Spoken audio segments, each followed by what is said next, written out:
what happened was we started to experiment with the mind mirror, which showed us what the brain was doing, and we could see what the physiology was doing. Was it helping them to relax and get into that sympathetic, get out of that sympathetic drive and into parasympathetics and all that? And I got hooked on the research, and then seeing people that would never meditate before, they would never relax. And I founded a franchise company because it was so difficult to explain to people back then. I tell people it was like describing atmosphere to a fish. You couldn't, they just didn't get it. But when we had the franchise, it was more about weight loss and stop smoking, stress reduction, sleeping better. So they didn't care how we did it. We could have taken a hammer out, hit them on the head, and if they could sleep better, they would line up and come into the clinics. I was fortunate enough to run into some people where I said, I've always wanted to build this device. Because the old one, if somebody goes online and sees something like the MC Square, the Zen frames, the Mind Spa, all my old units, they all had a lot of wires. Dr. Patrick Porter, welcome to the Keto Kamp podcast. Hey, thanks for having me, Ben. It's great to be here. I just love the work that you're doing in your company, pioneering work, and you've been at it for quite some time. And I recently started experimenting with your product BrainTap and your app, and I'll share a little bit more as we have the conversation, what I've learned and how I felt using it. But also you have clinical research that backs it up. You work with tons of doctors, so it's not just, this person got benefits, but you actually have research to back it up, which we'll talk about. But I want to rewind with you, Patrick, to when you were 12 years old, right? Your dad is fully entrenched into the meditation field. And what were some of the things you were learning growing up in this space of meditation? Well, the main thing that I learned was that anything that I wanted to accomplish, especially in the field of sports, because that's what motivates a 12-year-old, was that he could have me visualize whether it was hitting the ball or running across the finish line. I mean, he taught us so many things. My coaches, because it wasn't popular back in the 70s, right? I mean, unless you lived in California, you weren't getting this information. I was only the hippies were doing it back then. Right. And so they were looking at me like I was weird, because I'd say, I just want to walk, I just want to sit over here for 5 minutes. And I, and visualize what I wanted to accomplish. And I started realizing that if I could visualize it, like when I went through and got my black belt, if I could visualize all the moves, then I knew I could step up and take the test. But if I couldn't visualize them, I knew I was going to mess up. So it became a very important part, even in school, when I kind of gave my dad lip service about that, because he was, he really wanted us to get our grades up. But I realized that in school was improving just by using the techniques in sports. I started to have more attention, more concentration. And then I started to visualize my grades, not how I was going to get there, because I didn't know that. Now we know that you don't have to do that. But back then he just said, just visualize what you want as an outcome. And it started working. And from just about I have a lot of people, especially when I was growing up, thinking that I was just lucky. And they would always say, Porter, you're just lucky. And I'm trying to, when I try to tell them, well, I'm visualizing this, they go, what? Like, you're crazy. That has nothing to do with it. But I believe that it has everything to do with it. Now there's not a sports team on earth that doesn't use some form of visualization, and they do it in schools all the time. It's not so uncommon as it was back then. I love that. It's not luck, it's law. It's a universal law. What you feed energy to expand. So if you're feeding energy to the things that you're visualizing and feeling and experiencing, it's a universal law, whatever you feed energy to expand. So if somebody says, I don't believe in gravity, right? Because gravity is also a universal law. I could drop my glasses here, and even if they don't believe in it, they'll see it drop to the ground because it's law, not luck. Right. So as you started to do this and you started to experience the benefits from meditation, visualization, at what point did you start to really become obsessed with studying the brain and lights and sounds and what that does to the mitochondria and ATP production? Well, on weekends, while other people were going out doing things with their family, I was helping setting up seminar rooms, in setting up chairs for my dad to do his seminar training. So it got to a point where my dad, when I became like 19, 20 years old, he started having me do some of the seminars. And I realized that, unlike my older brother, who's still in the business with me, Michael, you might have met him there at the event, but he's not a public speaker really. But I found that I could get up, and I loved being in front of people. I was a 3-sport captain, so it was natural for me to want to be a leader.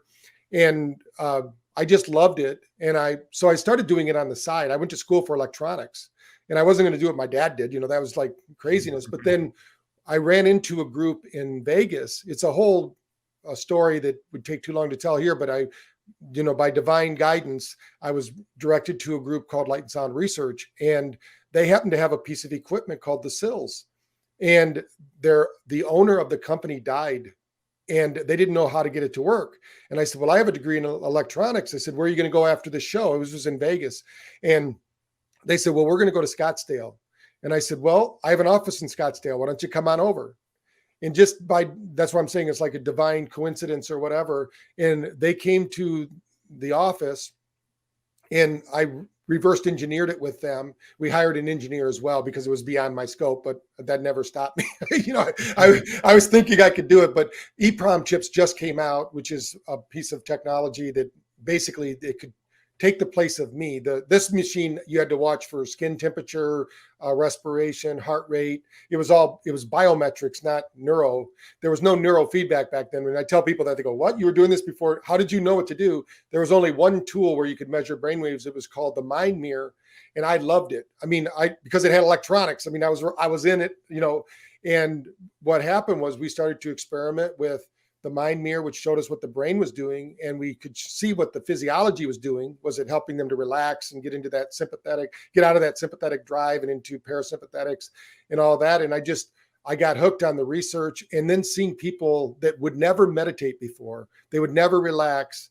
And I founded a franchise company because it was so difficult to explain to people back then. I tell people it was like describing atmosphere to a fish. You couldn't, they just didn't get it. But when we had the franchise, it was more about weight loss and stop smoking, stress reduction, sleeping better. So they didn't care how we did it. We could have taken a hammer out, hit them on the head, and if they could sleep better, they would line up and come into the clinics. And I sold that company in 2002. But during that time, it gave me the money to continue to reinvest and discover and work with people. And I sold that company and was kind of semi-retired. I was just doing public speaking and kind of hanging out in San Francisco area. And I was fortunate enough to run into some people where I said, I've always wanted to build this device. Because the old one, if somebody goes online and sees something like the MC Square, the Zen frames, the Mind Spa, all my old units, they all had a lot of wires. I mean, they were like, people they weren't user friendly, in other words, but in the clinics they were fine. Because technology is shrinking, right? Everything, the first sills machine was the size of a microwave, just to give you an idea of what it took, which is ridiculous now when you think about it.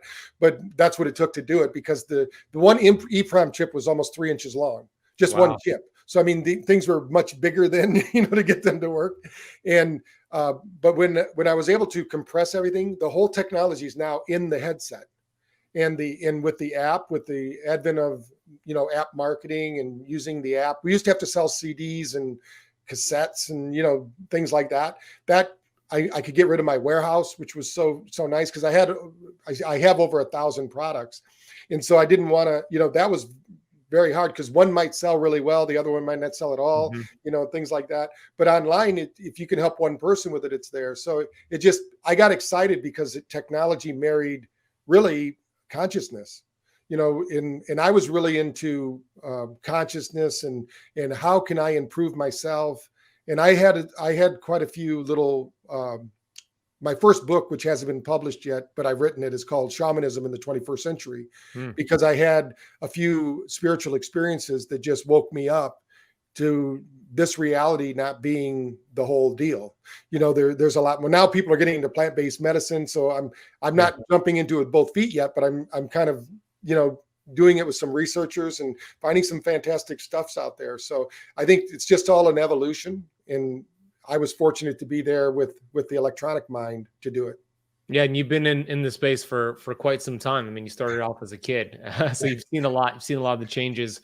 You mentioned, Patrick, being conscious, and that's a word that I think people hear, but they don't really understand, like the conscious, subconscious mind and the role that plays with our results. It's estimated that about 90% plus of our results and our behaviors is a result of the subconscious mind. It's the paradigm, these multitude of behaviors that are just running on autopilot. And now in this day and age, we have mainstream media, we have the news, we have social media. So let's get into like the problem here, and then we'll get into the solution. Like what is the problem with all of this feedback being inside, not getting sunlight, going on our phone, scrolling, watching CNN, watching Fox News, watching mainstream news, what is that doing to our subconscious mind, to our body and our brain? Yeah. Well, the sad part is that the good part is that our brain loves patterns. The bad part is that it loves patterns. So if somebody's used to every night watching the news and then they go to sleep right afterwards, the subconscious we've all had the experience where we fall asleep on the couch, we're watching a military movie, now we're in the war. Mm-hmm. The subconscious takes whatever we heard last and within the last 2 hours of sleep, and it incorporates that into your dreams. Mm-hmm. Unless something really traumatic happened during the day, then that's going to incorporate that time, because our subconscious is trying to figure it out. Our brain, way back, they've known this for hundreds of years, maybe thousands, that our brain is a servo mechanism, meaning goal striving. So it doesn't, we assign the meaning. The brain doesn't know. It thinks whatever you're spending your time doing, that's what's important to you. So I always tell people, if you want to know who your God is, what's your first thought in the morning? Because whatever that first thought is, if your first thought is, hey, how am I going to serve reality? How am I going to do a better job? How am I going to teach, train, and motivate? Or do you say, oh no, poor me, what's going to fall out of the sky and land on me today? And I think the subconscious plays a big role. When we're inside, what happens subconsciously is our body needs the earth. And they call this earthing. A good friend of mine, Clint Oprah, wrote the book Earthing. Yeah, I had him on my show. Great guy. He's awesome. And in fact, where I'm standing right now, I'm standing on an earthing mat. Nice. Because I'm standing up for a reason too. Our body needs movement, and most people think of our brain as our mind. That's not true at all. Yeah, no. Our mind is non-locale, which means it's not located. It's a part of us, but it's not us. It's an activity, not a thing. Yes, yeah, right. So this brain, I like to tell people, think of your body like the hard drive of a computer, and it's collecting information and storing it in the body. Now, in psychology, we call that psychosomatic. So you might have a problem with your right knee, meaning that you can't receive things. And Louise Hay did a really good job in her book kind of describing all of those things. But what happens if you're not getting sunlight is really important to our cells. And that's why we use light therapy in the BrainTap. But our cells communicate. I like to tell people, Superman is not the only one that gets their power from the sun. Every one of our cells do. That's the mitochondria. And when you think about, there's more mitochondria in your eyes per centimeter or whatever than any other place in the body. The brain is second. So when somebody asks, we have these light receptors. And we actually have them on our skin called chromophores. It's literally batteries that store energy from light, sound, and vibration. And of course, we think we get all of our energy from food and drink, that's kind of the gross matter way, if you will. Yeah. But there's this etheric matter. So when we think about our mind and our consciousness, those are different things. When you're conscious of something, I like the example of walking into a dark room with a flashlight. Our conscious mind is the flashlight beam. Just because we can't see everything else doesn't mean it doesn't exist. But there's a part of us that's greater than us that knows everything, and because you can't have something from nothing. When we think about the underlying reality of all things, that's why, especially in the Vedic text, and when you look at ancient traditions, they talk about this conscious thing, this like Mother Earth or Father Sky, if you're thinking about the American Indians. But in India, they will talk about how Gaia, there's this is an illusion, because our brain is always, I guess the best example is one that I heard during NLP training back in the 80s, when they said, when you walk into the kitchen and you're saying, hey, where's the salt shaker? And your spouse says, it's right there on the counter. And you're going, no, it isn't. And then they walk out right by you. They pick up the salt shaker. It was there the whole time, but you didn't see it. Now, in neuroscience, what we know is we render 80% of our conscious reality. We render it, meaning that the reality that we live in is happening so quickly that we don't process the real reality. We process let's say our predisposed reality. We all, I don't care who you are, you're going to be prejudiced to some way. You're going to see something like if you bought a red automobile, you drive off the lot, now you see all the red cars everywhere. Because it's called the reticular activating system. So these patterns, the brain sets up these patterns to create safety. We have our primitive brain that gets us into trouble. That's the part that gets hijacked most of the time in today's reality, because its whole job is to scan our environment all the time. It's scanning, and it's looking for, is this dangerous to me? Am I safe? Can I let my guard down? Now, some people get locked in that, and they watch the news, and that exacerbates it. And they feel good while they're watching it because it's normal to them. And, you know, the old saying, I love that picture where it's got the round circle and it's over here, it's got a dot. It says your growth is outside of your comfort zone. You know, everybody's thinking that their growth, you know, they're going to feel good while they learn, grow, and expand. That's not true at all. We learn through stress. I mean, there's even evidence that shows, going back to when we're born. Were you born through the birth canal, or were you taken cesarean? If you're not born through the birth canal, then there are certain triggers, they call them primitive reflexes, that our body doesn't get triggered, and that causes problems. Now, you can get them, I guess, released. I was lucky enough to travel with Robert Malillo, who talks about this through Sweden. And even though I'm not a chiropractor, I learned all these primitive reflexes. I'm like, wow, I didn't even realize that. But these are problems people think are psychological, but they're physiological. So there's a connection between our physiology and our psychology. And most people think they're like binary. No, it's your body. You got to get in shape. You got to eat better. You got to do, or you've got to get your mind right. You got to do. The reality is, I say there's 4 waves of wellness. I'm writing a book actually with Rashika Sikri, who used to run Google's wellness programs. We're calling it the 3rd wave of wellness. The 4th wave I'm going to write myself. But the 3 waves, the number 1 is nutrition. You cannot outthink a bad diet. So when you think about the food you're consuming, what you're doing, and what you do with keto is so important right now, because so many people have diabetes. Yeah. You know, if you want to beat diabetes, you know, that's what you got to do. I mean, or at least it's one of the solutions that I think is one of the best. But you got to get your diet right, because foods actually are drugs. They affect our psychology. They affect the way we think, the way we act. We all know people that were super negative. They started working out, eating healthy, and you go, who's this guy? Well, they did it that way. Number 2 is, we've got to get our body moving and breathing. Yoga, Tai Chi, whatever it is. That's why breath work, like Wim Hof and all these people doing breath work and things of that. That's why it's so important. Most people are sitting all day. That's the new smoking. Yep. The 3rd wave of wellness, we believe today, is brain fitness. And the reason for that is, when you think about our lifestyles, when you're not getting out, getting grounded, in Japan, they call it forest bathing. You get outside, walk around, because our biology actually interacts with the garden or the trees in the grass and the earth. We're absorbing those negative ions, and we're feeding. It's symbiotic in that relationship, and it all works in making us well, making our brain well, because it all works together. The brain is the central processing unit, but it's hardware.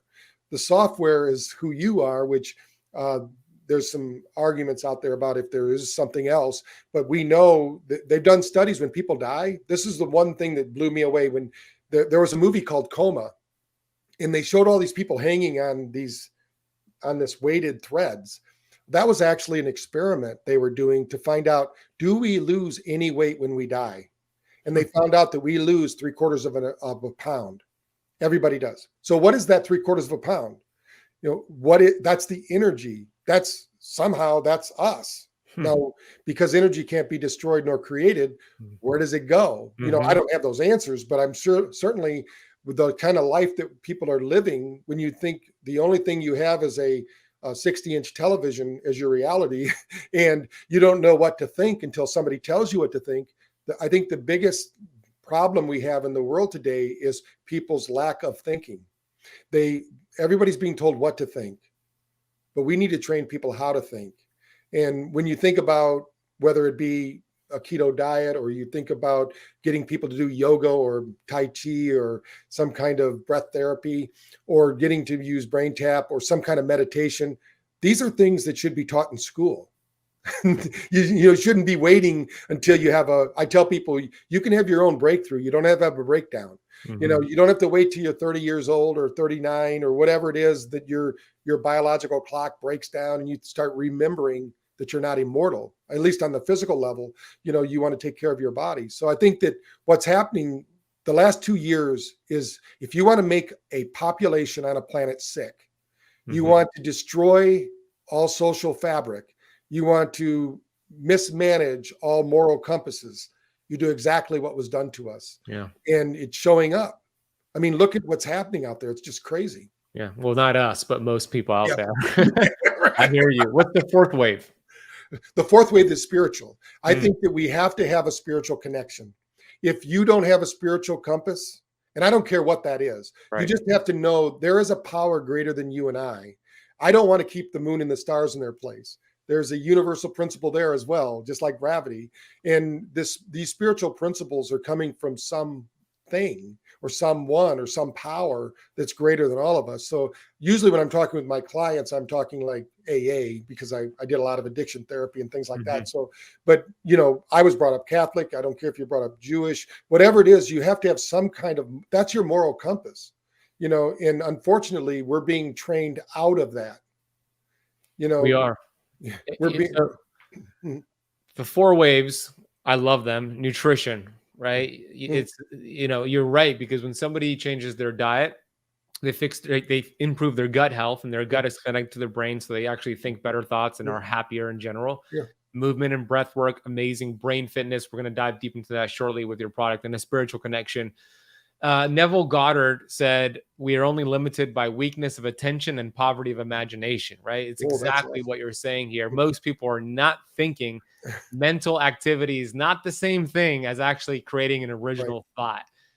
And Alvin Toffler, I think it was Alvin Toffler, maybe it was Earl Nightingale, one of them said, 3% of the population think, 2% of the population think they think, and 95% of the population would rather die than think. And it's just automatic paradigm running the show. And then we're not stopping to take a breath and actually reset and think, is this thought serving me, or is this thought, am I just going through the motions? Right. So that's so important. I hope those listening and watching understand those 60,000 thoughts that you have every day or so are very important, because if you can start to get really aware of what you're thinking and you start to change your thoughts, which is your greatest power as a human being, animals don't have this power. You start to actually choose thoughts that serve your future self. That means 60,000 opportunities you have every single day to put your body in a healing, loving, anti-inflammatory state. You said in your lecture in Vegas that we were both at, cortisol and adrenaline hijack the brain. You kind of touched upon that a little bit, but can you get a little bit deeper into what that's doing when we're in this high cortisol adrenaline state? Yeah, well, what happens is it locks us out of our other resources. So it's kind of like a light switch. We're either in our thriving brain or we're in our surviving brain. And there's really no middle ground. I mean, that's why so many people have a hard time with PTSD and things like that. When they're in the military, special forces, you're on all the time. You've got to be, or you could die tomorrow. But then you get out and you realize nobody's pointing a gun at me anymore, but the brain learned the pattern. And it's so fixated on that pattern, it doesn't know how to flip the switch. And that's why I believe recovery is the most underprescribed protocol that there is. We need ways to recover. You can't just keep going and going. So, and also what happens with cortisol, for those listening, one stressful year, like what we went through in 2020, they have found shrinks the brain 3/4 of an inch. Are you looking to follow the ketogenic diet, but you're unsure how to get started? If not, you could just simply skip this video. If you are, I have something really excited to share with you. If we're just meeting, my name is Ben Azadi. I am the author of the best-selling book, Keto Flex, which is one of the greatest books on keto out there. And coming up soon, I'm gonna be hosting a free 7-day Keto Kickstart Challenge where I'm gonna be teaching you our 4-pillar framework to mastering the ketogenic diet and intermittent fasting. In this 4-pillar framework, I've taught thousands of people how to achieve amazing weight loss, reduce inflammation, and get rid of all the symptoms they were experiencing. This is the exact system that I speak on stages all across the world. I've written in my books, and I've also spoken about on my YouTube channel, which has over 100,000 subscribers. And I've helped multiple people achieve this, whether it's Jasmine, Diana, David, or Sander. So many people have achieved their health goals by doing exactly what you're gonna learn in this free 7-day Keto Kickstart Challenge. If you're interested in joining us, click around this video. You could go to the page if you're interested in joining us, And look, maybe you've been trying to lose weight for quite some time now. You're feeling overwhelmed, confused by all the information out there, and you're frustrated because you've gotten some results and then lost those results. That yo-yo approach is not helpful. And I get that. And on this challenge, I want to break through all the noise and all the clutter out there, especially in the ketogenic diet space. Whether you are brand new to keto, you're a beginner who just wants to get started on the right foot, or you've been doing keto for quite some time now and you're just not achieving the results that you desire.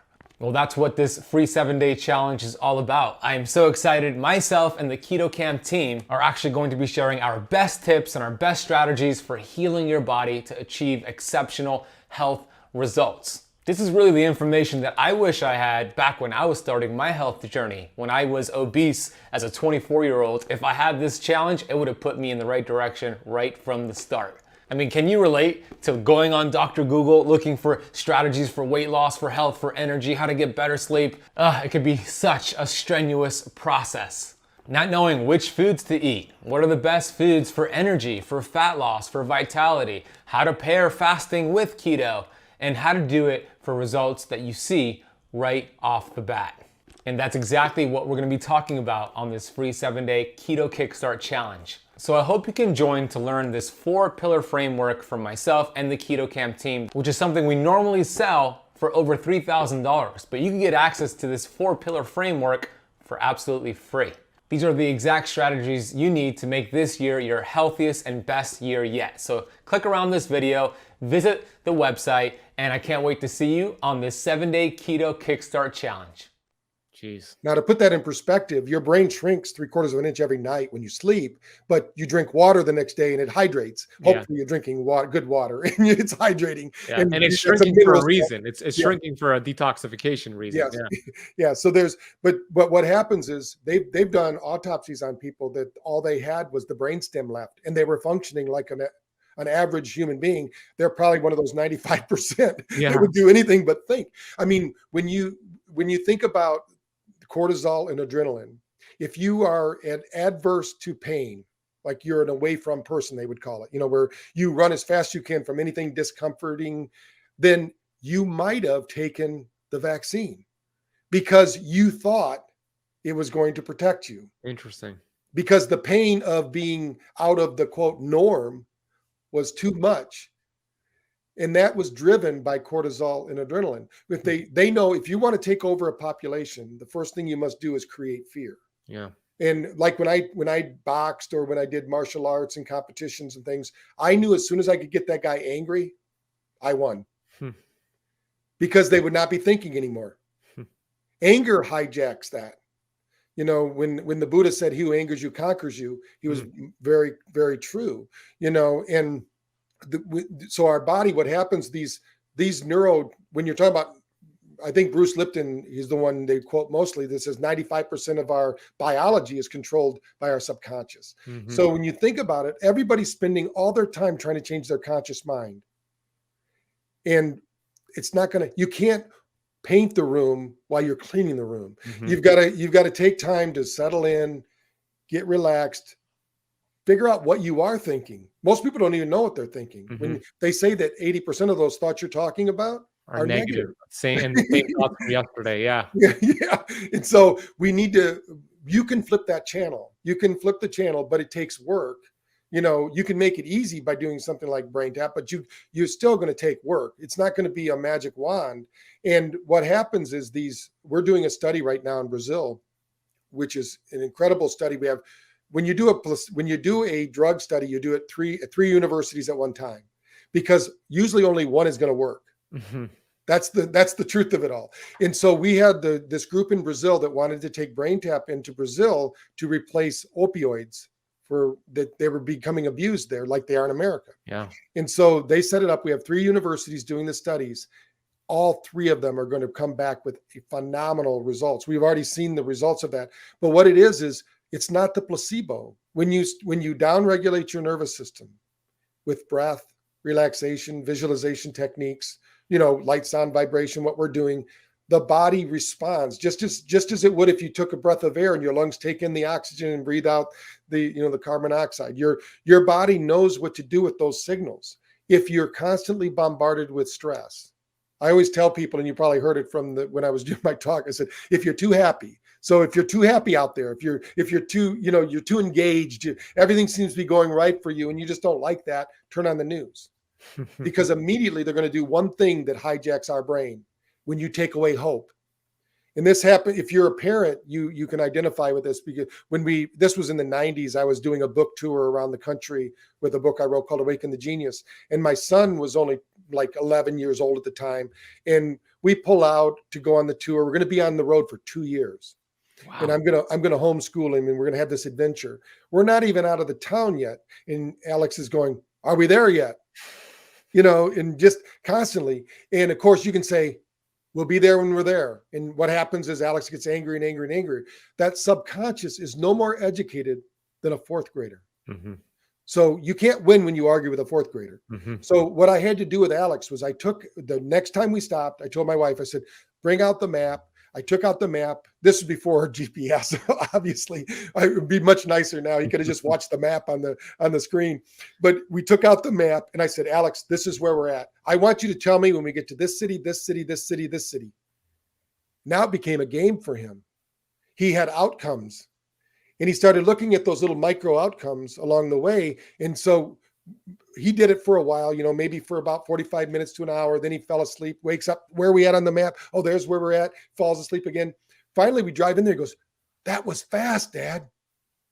And I go, if I would have told him, just shut up, we're going to get there when we get there, I'm going to pull the car over, I'm going to turn this thing, and got angry, I would have engaged a different part of his thinking process. Mm-hmm. I wanted to show him that, hey, doesn't matter how long the journey is. If you know the steps that you're getting there, stay focused on those micro steps, but keep your vision on the future. Mm-hmm. And that's really, after I did that, and Cynthia goes, he's never going to learn how to read the map, but he does. I mean, he's a technician that he's works for a big company, but he's a problem solver. That's what he does all day long. Because I taught him if there's a problem, there's always a solution. And every solution has problems. You just have to pick the solution that has the least amount of problems. Right. Yeah. I love that story. That's so great. So when you talk about the brain, right? When we talk about your product, BrainTap, I'm going to share my experience. So for those watching on YouTube, this is what it looks like. Of course, you have the headphones that goes around your ears, and then you have, it's not on, but it lights up here, and then it also lights up on the side. So it's light therapy, sound therapy. And the first time that I used it, which was about a couple of weeks ago, I did a couple of sessions. I think one was 20 minutes. The other one was 30 minutes. I laid down here in my office on my PEMF mat. I also went into a sauna blanket at the same time. And I got up from it, and I felt the same way I felt the last time I got like a 90-minute massage. Like I felt so relaxed and parasympathetic. And for me, is a game changer, because I'm somebody who's so sympathetic dominant, and anytime I could find ways to get more of the parasympathetic, I'm going to do it. And then I see that show with my HRV and my sleep score. So maybe you could explain a little bit about what happened to me during that session and how that actually helps get more of that parasympathetic going. Sure.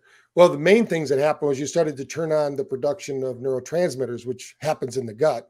Your brain tells the gut, hey, start making that acetylcholine, start making, that GABA. And what happens then is, and all the other 54 different neurotransmitters that I'm not talking about, but the brain regulates those and does its thing. So you're bathing in this biological soup that's in the right physiological state. When they say he who angers you conquers you, the reason they say that is everything that happens to you happens through you.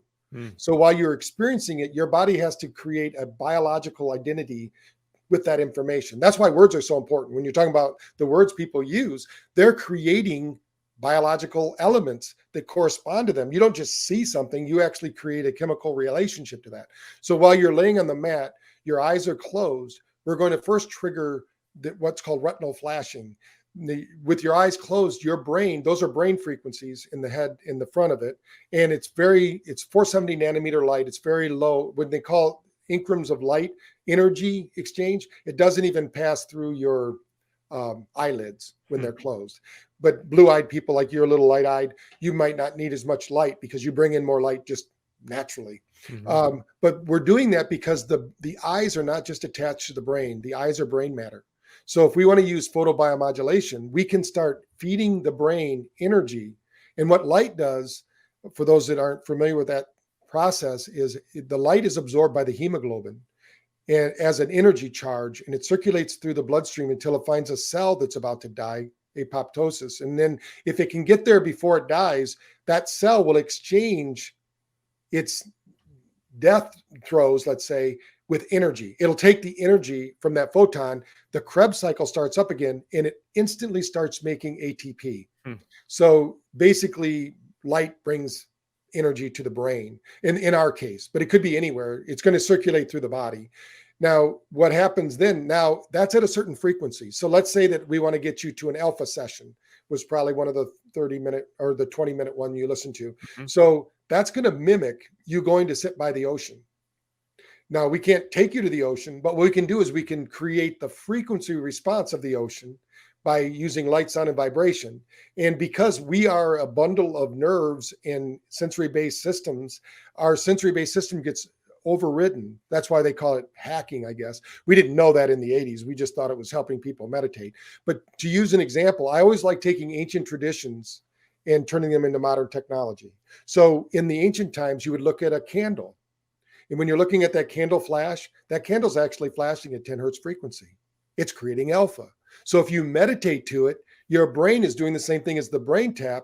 It's just a candle's not as specific as an LED. So, but it's going to flicker.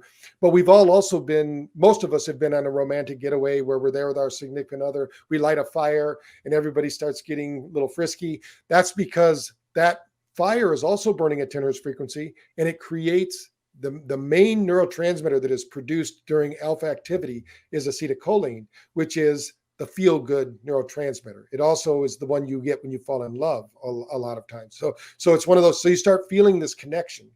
Now, what we did, then we take another layer. We're going to put lights in the ears.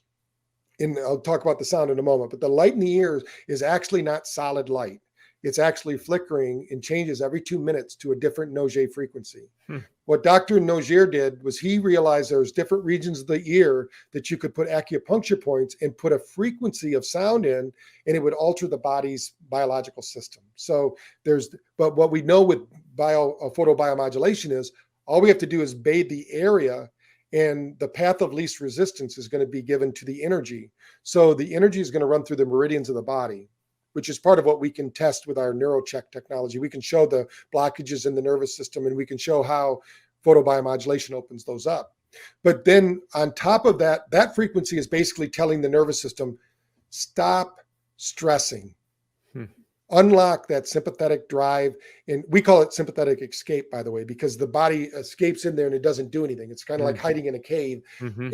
But if you're in parasympathetic, you're open, everything's working a little bit better. So basically, that's one of the frequencies that Dr. Nogier figured out, along with the other 6. And so that's the main driver in the session. And then with that, we also have tones. Our primitive brain is always listening for what's going on. Our ears right now, and just so everyone knows, your eyes take in 2,000 pieces of information, but we only act on less than 40 of them. So that's what I'm talking about when we render reality. Our ears take in 25,000 pieces of information every second. So, and it only acts on less than 40 of them. So it's always listening. You know, if you've ever been to a lecture and you couldn't hear the lecturer, but then you changed your position so you could have line of sight with them, that's because your eyes are actually 30% of your hearing. Most people don't know that. So when they go, why do you use retinal flashing? To keep the brain awake, so that the hearing processes are up. If you close your eyes, that's why it's so hard for people to meditate. Only 5% of people that start meditating continue meditating. Wow. Because they don't know how to stay awake, because meditation isn't sleep. It's a state between awake and asleep where these brainwaves are going. So what we've done is now we mirror what's happening in the right eye, what's happening in the left brain, and vice versa. We're going to play some tricks on the brain using different tones and sounds. And it's an algorithm that I've been working on, and they're all different. Every session is different. Yeah. For example, like I was listening to one you were speaking, you're in a lot of them, the audio. So I had you in my ears for quite some time. One of them, many of them actually, you're speaking, affirming words, loving words. And then another audio comes in, also your voice, and it's in my other ear. And at first I'm thinking, whoa, is this an error with the BrainTap? And then I figured out, oh, this is actually strategic. So why do you have 2 different audios at the same time? Well, one of the things that BrainTap does is we can show on EEG how the brain balances. First, we're stressing out the brain. It's a fun stress. It's kind of like riding a roller coaster if you enjoy them. You know, some people like a hormetic stressor. Yeah. So, but what's happening is when you are listening to one voice, we can still listen to our internal dialogue. And the brain only processes first attention. So if your first attention is on your internal dialogue, it doesn't matter what I'm saying. You're on your own journey anyway. Yeah. But now if I introduce a voice in the right ear, what we see is the left brain lights up. Then we do the same thing with the left ear, the right brain lights up. And what we found was we could do the same thing that we're doing with the Light and Sound headset with just audio by introducing those two voices at about 3 minutes across the board. And this is true also in synchronizing clocks and all sorts of different synchronizing systems. Our brain synchronizes at about 3 minutes. So that's why at the beginning of every session, there's a lot more going back and forth, and you might see a lot more light fly because we're getting the brain to do the dance. And once it figures out the dance, you got to do a different one because in order to build that neuroplasticity, we need to challenge the brain. And it's all about connectivity in the brain and energy. So in order to do that work, the reason most people can't meditate is their brain does not have the energy load to do it. And so that's why breath work is so important, to do the breath work to prepare yourself for the meditation. And if you're doing it on your own, most people don't realize yoga was invented to meditate. You do yoga so you have the energy to meditate. Most people think they do yoga to stay physically fit. That was the least of their worries at that time. There were two reasons they created yoga in the ancient times. One was for brain, to meditate, to keep the energy there. And number two is to have sex, so they had their priorities right. They wanted to remember having sex, I think so the brain was being done. But so what's happening there is now all of those things are having an epigenetic experience on the brain and body. The body is adapting to those stimulus, but now we're going to introduce language. Language they know can change 2,300 gene expressions. So if you want to change the internal dialogue, you've got to introduce new information. The two voices, there's no room for three voices. They can't have their voice in there. So now, at least for 20 minutes or 30 minutes while they're listening, their belief system has been suspended. And new information is being delivered to the subconscious, which it can choose to use or not use. It's not like, that's why I always use that. There's a blanket affirmation that I use, that negative thoughts, concepts, and beliefs will have no control over you, because some people think that no one can control you anyway. But if some people have, like, they call it the medicine man theory, that if the medicine man says it, it's more of what the medicine man said. It's not the reality they have power over you. It's that you've given your power to them. Just like we gave our power away during, what has happened in the last 2 years, certain people did. So what does that mean when the second voice came into my ear? I paid more attention to the second voice and I lost my focus on the main voice. Does that say anything about my brain state at that point, or is that not really a big? Is there anything to extract from that? No. What typically your brain likes little pieces of information more. Okay. And so that little piece of information, most people do exactly what you're talking about, and that's really what we want you to do. Okay. When somebody says, well, I don't stay awake, all I hear is, hello, this is Dr. Patrick Porter, and eyes open wide awake. I go, perfect. This training isn't for your conscious mind. If you could consciously change it, you would. And no one would continue to, do the self-abuse. They say if we talk to anyone else the way we talk to ourselves, we wouldn't have any friends. That's right. Yeah. I've been there myself. I would have slapped my friend up if my friend spoke to me that way. Yeah. It's so important. To retrain the subconscious mind, which is totally deductive, right? It'll receive and accept everything. I like the way Earl Nightingale put it in the 60s or 50s on his audio recordings. He said, the subconscious mind is like a piece of soil on earth. You could plant sweet corn in one area of the soil and then a deadly nightshade in the other area, and they will both grow in abundance if you feed it, right? So what this is helping us do, BrainTap is what I mean. It's helping us feed the sweet corn. It's helping us retrain the subconscious mind. My question to you is this.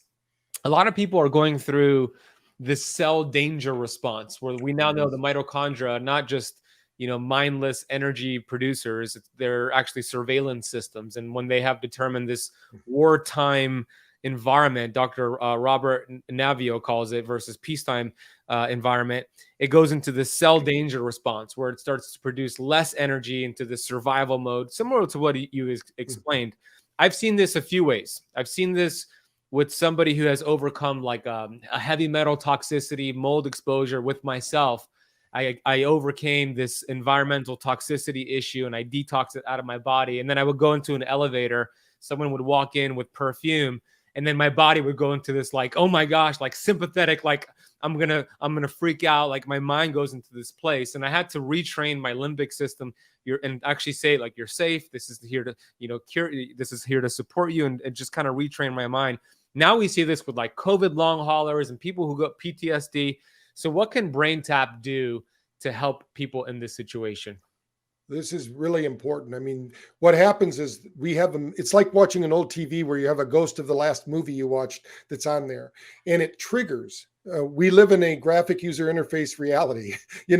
Certain things, whether it's and smell is the most immediate.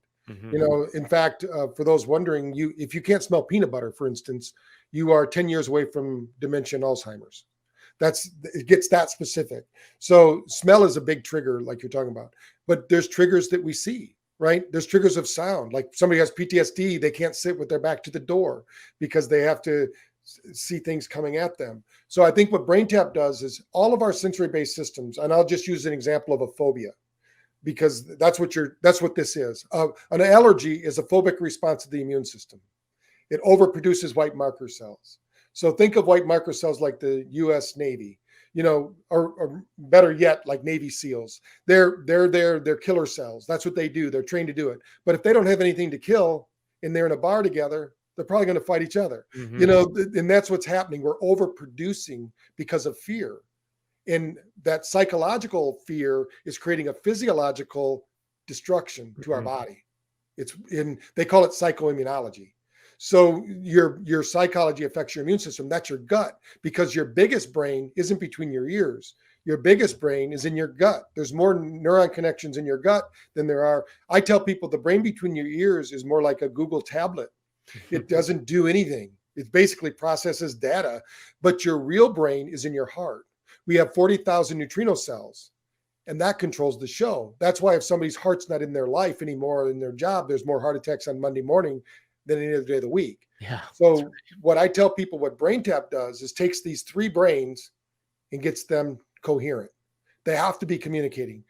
They can all work separately. Like that's what happens when a paraplegic, when their spinal cord gets severed, and they go, if somebody doesn't believe their gut has a brain, then we wouldn't exist if that happened. Because this brain up here is not talking to the gut, but the gut does everything. It can control things. When somebody says they have a gut instinct. But when you're relaxed, what will happen is, first of all, when you start doing that deep breathing, when you breathe in, you're triggering the sympathetic system. When you breathe out, you're triggering the parasympathetic. That's why like the 4-8 breathing is so, like if somebody has a sympathetic drive or escape that we call it, that's one of the first breaths that I teach them, because you've got to practice releasing that breath. So you breathe out twice as much as you breathe in. Most people don't know how to breathe. Can you share that 4-8 method just for those who don't know what it is? Yeah.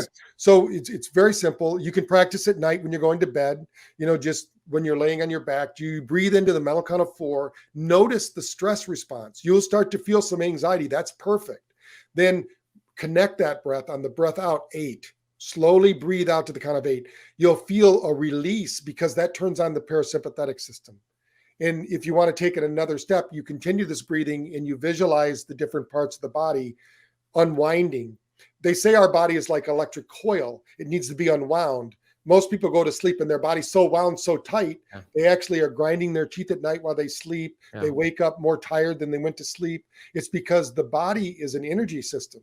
And not to keep talking about keto in such a good way, this is what it's about. But keto, when you talk about the cell danger response, Graham Simpson, who's the buddy that wrote the book, the four week diabetes cure, he talks about the keto diet in there. But he also is talking about what happens with the insulin response. Think of the insulin the insulin's not being produced appropriately because of fear, because of anxiety, because of stress, because of that overproduction of, all of the stress hormones. So when you think about that, the process of the cell danger response, every cell is like an individual. We live in a community of cells. And so there are people that have phantom pain. For instance, I remember when I had my office in Virginia Beach, Virginia, I would see a lot of the vets would come back. They wouldn't even have legs, but they would have pain in one of their feet or both of their feet. I remember a guy coming in, and he could do fine as long as he didn't go upstairs or go on an elevator. Wow. As soon as he went to the second floor, he'd get this excruciating pain in his feet. We found out that it was triggered by proximity to being on the second floor, because that's where he was in a helicopter when he jumped out of the helicopter and landed on a landmine. Wow.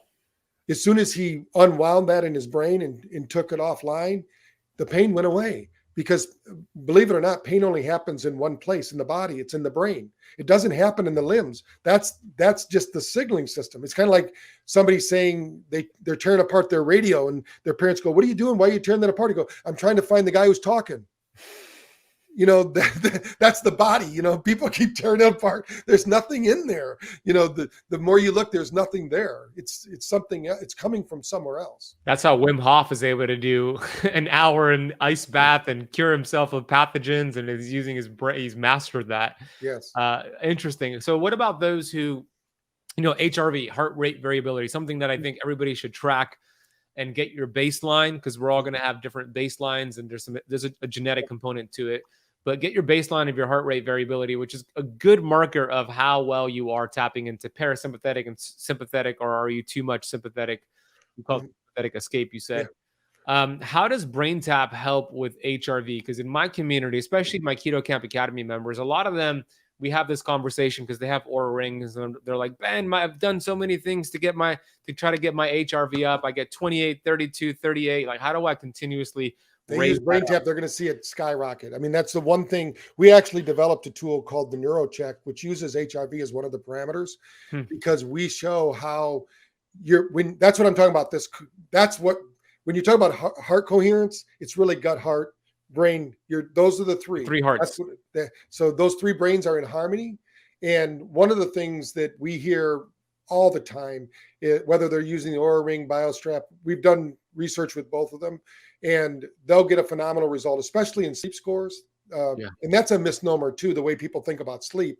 But there's the reality is that if you're always in sympathetic drive, you're never going to have a good heart rate variability, because you're always on the ready. Yep. You think you're going to get attacked at any moment, and whether that's pathogens like mold, and if you get, that's why there's a gentleman up in Michigan who runs a company that goes and clears out homes of mold in that, and he actually gives them all a BrainTap when they're done, because psychologically he's cleaned so many houses and there's nothing in there anymore, but they still have the trigger. Yeah. Because so we need to, and that it's all about unwinding the sensory perception. So I didn't get a chance to finish that. Now that brought up, when we think about a phobia, all the information rushes to the brain at the same time. It's like being in an old farmhouse that has fuses, and that one of those would blow and you'd go have to fix the fuse. But now we have a tripper, right? It trips, but it resets. In our system, what happens is it keeps blowing the fuse, but it keeps resetting. And it's happening so quickly that pretty soon we start to feel it as kinetic energy. And that drives unfortunately, emotion drives behavior. So it creates an emotional response that drives the behavior that is not healthy. Yeah, that's exactly what was happening to me with perfumes, like really chemically sensitive smells. Going into an Uber, they have those air fresheners, and I'm like, my heart rate starts, and I start sweating, and I have to. And now it's gotten a lot better. BrainTap, I'm sure, is going to help you with it as well. But it's so important. And for those who are struggling with sleep, deep sleep, as you talk about a lot, is so important for fat loss and detoxification and clearing out plaques and proteins from the brain. And getting more parasympathetic can only help you get more deep sleep. Right. Yeah. There's two biohacks that are free: is sleeping and drinking good water. Those are two things that almost everybody out there could start doing. But most people think of sleep as time sensitive, and it is to a degree. But the reality is, if you can get, like on an Oura Ring, if you get an hour of deep sleep, you crush the score. If you get 2 hours of deep sleep on a BioStrap, you crush the score. 1 hour on BioStrap won't do it because they have different algorithms that show you what's going on. But we really need, I like to tell people, you need at least an hour of deep sleep, 2 hours of REM sleep. The rest is almost useless. In the military, proved that. We need 4 hours of sleep. But when you're young, 19 to 23, like the military, you can get away with lack of sleep and things like that, but as we get better looking and more intelligent with age, you need more of that sleep to keep your body functioning. And that's where that 4-8 breathing I talked about, if somebody goes to sleep stressed, it might take them up to 3 to 4 hours to get into the sleep rhythm. We really need 6 to 7 sleep rhythms. Yeah. And when we talk about deep sleep, the real key to deep sleep with the brain is that is the only time that our brain detoxes. Now, other than they now know that through light therapy, like BrainTap or red light therapy, I think PMF does the same thing. It will open up the brain to detox. The glymphatic system. Yeah. The leoglymphomic system that the medical community just found in 2016, like nobody had it in their head before that. But if you look at the lymph system before 2015, the lymph system stops right here. Yeah. Now it goes into the brain because we know, but they didn't realize it only turns on. It's almost like an invisible kind of plumbing system, but it only turns on during that deep sleep. Yeah, that's where the brain shrinks in size to be able to collect some of those toxins and activate the glial cells. Yeah, so interesting what you said about REM and deep sleep. So you said optimal would be 2 hours of REM, and then if you could get 2 hours of deep, great. But an hour of deep sleep you think is good. What I was under the impression of my research on sleep that 2 hours of each would be optimal. I didn't think REM would be more optimal than deep. So what have you seen that I haven't seen? Well, the one thing that REM gives you the capacity, what they're finding is for psychological reasons, you need more REM than deep sleep because that's when you work out your problems. Ideally, if you're short-term memory, long-term memory. Yeah, you're taking everything. The hippocampus is being exercised, taking those short-term memories to long-term memories and all of that. Deep sleep, what happens there is it only happens in bursts. They call them micro burst of delta. So it's kind of hard to get more than 2 hours, even if you're in bed for 8 hours. Although I have seen people have 4 hours of deep sleep during an 8 hours. Yeah, I get about 2 hours of deep and about hour and 45 minutes, 2 hours of REM each night on average. The other night I got 3 hours and 20 minutes of deep and about an hour and 45 minutes of REM. And I felt super refreshed. I'm curious because the more deep you get, the better. It's just most people don't do that. You're hitting numbers of rock stars of sleep. So and I do the red light there, the PEMF. I have the chili pad. I have an organic bed. I mean, I do a lot of things. Right now, I'm curious because I've been traveling a bit, so I've used this like a couple times per week. What would your recommendation be to me in terms of like really tracking some things here? How often should I use this each week? Can I take it when I travel? You're going to say yes. So what's the recommendation for me? Well, best case scenario is do it once a day. You pick the morning, we call that digital coffee, the afternoon for a reboot. Most people listen. Those are the two most popular for people who are just using it like you are. But most of our users use it right before bed because they're not sleeping, and it's going to help them to encourage more sleep. Now on the road, what we found is that you can use that even on the plane, but if you can use it right when you land, get to your hotel room, do it, you will reset your circadian clock to that moment. We showed in a study we did with United pilots out of San Francisco to China, it takes actually 3 days for them to reset their neurological clock so they can fly. They have to take a neurological test. And then what we showed them was if they did a BrainTap on the flight over, did one when they landed, they could be in that same place in 4 hours. Wow, that's fascinating. So then they didn't. The whole problem with the airlines is they were trying to do it by drinking or doing some kind of destructive behavior, and they want to keep them healthy. Now the pilots could go and have a good time at the areas they were at, and that's fascinating. What would be the audio that I would use in the app for the traveling when I land? Well, you could just listen to one of the stress-free ones, or stress-free ones. Okay. But there is a series it's called Sky Blue that I did for US Air when they were in business. We used to work with their flight attendants to stay on the time clock, because those people, that's terrible. The time zones they're flying under and the hours they have to work. It's crazy. Yeah, totally. So the app is amazing. How many audios do you have in there? There's 1,800. 1,800. I saw it. I'm like, this is super cool. Then there's also like some of my peers that have their favorite audios, like Ben Greenfield and a few others. Yeah. And how it works is you could either get the headset device, that's going to be the full experience where you actually have the headset, the lights are going through, if you're watching on YouTube here, and through the ears, and you connect that to via Bluetooth through the audio. That's how I've been doing it. Or you could just get the app and use any kind of headset and get a good experience, just not as optimized as the one with the actual headset. So you are being very not beneficial, but the word I'm looking for is very generous to the keto campers, and you're going to offer them a free 15-day trial for them to give BrainTap a try. And if you do get it, I do recommend you get it. Do it every single day so you can maximize exactly what this is going to do for your parasympathetic. We're going to put a link for you down below to get that. But I want for you to share a little bit more about, real quick before we wrap this up, what are some other conditions or symptoms somebody might be having right now that we haven't spoken about that they might be able to benefit for something like this? Okay. Well, we go as far as even pre-surgery, post-surgery. We have medical programs for that.